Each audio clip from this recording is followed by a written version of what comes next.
Welcome back to Bay Area Focus. For over 25 years, EPATT has been offering a unique blend of academic programs and tennis lessons. Kesha Weeks and Maribel Zarate will share their story now. Thanks for coming on the show. Thank you. All right, so you're grouping tennis and academics. How did that come about? Well, it came about actually, the tennis was first. So we were founded by a former Stanford student, an alum, who went and played on the Pro Tour. His name is Jeff Ahrens. And he played on the Pro Tour. He didn't, that didn't work out. And he came back to Stanford and was like, what am I going to do now? And there was a program that was doing youth tennis in the inner city around San Francisco and other areas. And he started working for one in East Palo Alto. But after about a summer or two, he realized that the students weren't very interested in school. So they loved tennis. They were getting really good, but he'd ask them about their homework and everything, and oh man, we don't care about that. So he realized, I need some help. So he came back to Stanford and he partnered with my former boss, who was doing a tutoring program. And he said, can you help my kids?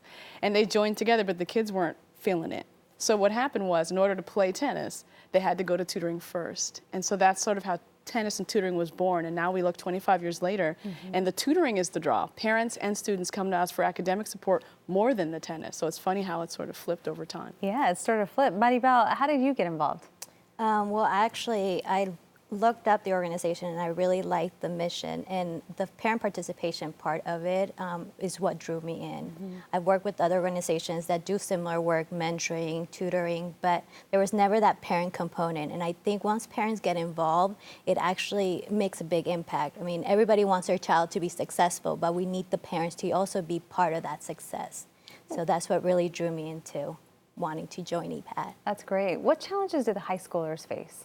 The pressure of what school am I going to go to? What am I going to do after high school? The pressure of, am I taking the right classes to get into college? How am I going to pay for college? So we do have very academic-driven students in the high school group, and the struggle of where am I going to go after is what the pressure that they're facing the most. So I hear that a lot, and yeah. And sometimes they don't have the answers, or they don't have to have the answers right away, right? No, they don't, and that's what I try to tell them every day. Just live the moment. Don't worry about, and don't stress about what's going to happen 4 years from now. Only worry about what you can do and what you have control over right now. We'll deal about that later on. You're a sophomore. Let's worry about what your classes are now, and we'll worry about college when you get to your senior year. There's also some bullying prevention. Yeah, well, it's interesting because it's not overt for us. So it's not, a lot of times in the schools they have these anti-bullying campaigns and these unity days. We've never done anything like that.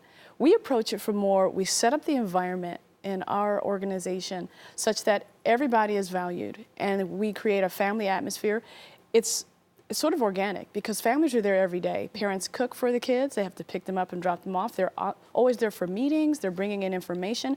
So it's tough to have this bullying culture when your mom and dad are showing up all the time, when your siblings are there, because we're a kindergarten through 12th grade, so your little sister's here and your big brother was here last week. And so because of the environment, we haven't dealt with it. I actually asked our kids, we surveyed them this week and said, guys, do you experience bullying at EPATT? And they were like, no. And I said, why not? And they said, because it's a family. And so we haven't had to approach it within our organization, but we do have to help our kids deal with it when they're at school. And the tennis, they must have a lot of fun doing that as well. Yes, and it's a great team builder. Yeah, do you have some serious tennis players? We do now. We went through a period where we have some that are junior serious. Right. Some that He are looks more like a junior. than serious.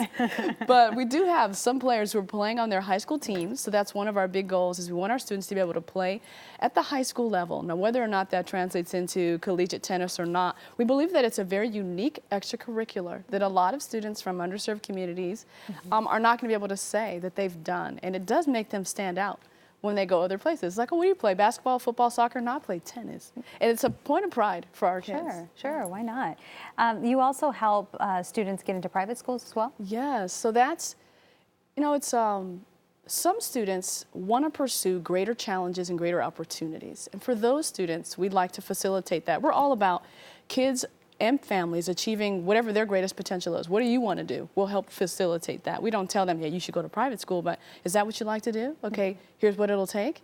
and I can help you do it. And so we have kids who are going to some of the best private schools in the Bay Area now. And it presents a lot of different challenges from a social emotional level and self-esteem, as well as the curriculum. Because when you haven't been exposed to such a challenging curriculum from a young age, it's tough to mix it up when you get there in high school. All right, well, you're doing such a great job. Thank you so much, Kesha and Maribel, for coming on. And for more information on EPATT, you can log on to epatt.org. Aren't they cute? Again, that's epatt.org. Coming up, a weekend of compelling documentaries at San Francisco's Vogue Theater.